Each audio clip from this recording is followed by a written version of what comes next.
రాజామూరు శ్రీ ఆంజనేయ స్వామి జాతర మహోత్సవాలు 24 నుండి 28 వరకు మహోత్సవాలు ఘనంగా జరుగుతున్నాయని ఈవో తెలిపారు.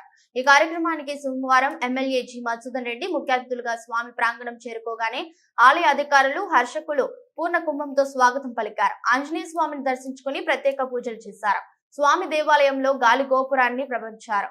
ఆలయ ఈవో ఎమ్మెల్యేను శాలువాలతో ఘనంగా సన్మానించారు. ఎమ్మెల్యేకు తీర్థ ప్రసాదాలు అందజేశారు. ఈ సందర్భంగా ఎమ్మెల్యే మాట్లాడుతూ జాతరకు వచ్చే భక్తులకు ఎలాంటి అసౌకర్యం కలగకుండా అన్ని ఏర్పాట్లు చేయాలని అలాగే భక్తులకు బలుసుపల్లి లక్ష్మకాంత్ రెడ్డి స్వామివారికి చేయించిన నూతన ప్రభకు ప్రజలు నిర్వహించారు.